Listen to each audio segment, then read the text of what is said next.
My credit sucks. Hey guys, Eric Whitaker here with Primary Residential Mortgage, and I want to talk about people who say my credit sucks. Not my favorite word, especially when I'm teaching my kids good words and good behavior, but a lot of people are trapped in the thought that their credit sucks, and once they have bad credit, they always have bad credit. It's simply not the case. Just this past week alone, I talked to at least 3 people asking them, why don't you buy a house? Why are you renting still? Why are you in that apartment or paying somebody else's mortgage in the rent house? And their responses were, and I guarantee you, my credit sucks, all 3 of them. And I hear this a lot in this industry.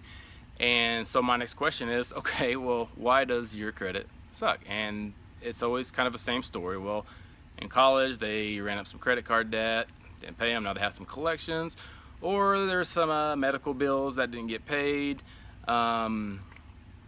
There's many reasons, life happens and we have credit issues. But one thing we are kind of trapped in is this theory that once we have bad credit, we always have bad credit, and we're just kind of stuck with it.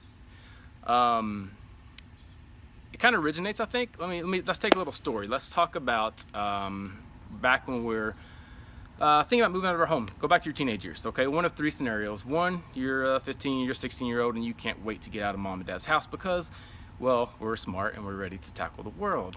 Or maybe you take the more traditional path and you graduate high school at 18 and either go off to college or go to the workforce and you're ready to get out. Or maybe you're on another path and you're 24, 25 and your parents say, hey, it's time to get out. Either way, whatever scenario was yours or that you're going through now, you have 2 options when you move out of your parents' home. You can rent a place or you can buy a place.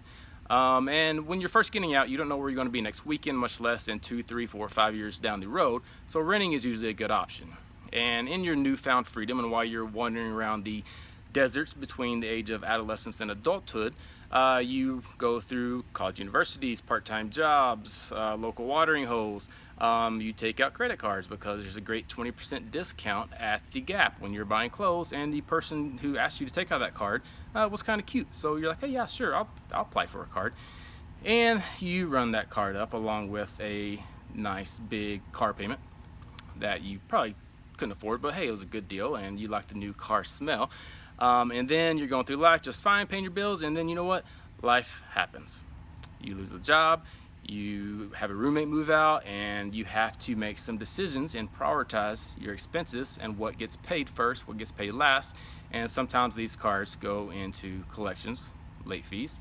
Sometimes that car payment gets 30, 60 days behind and your credit goes down the drain.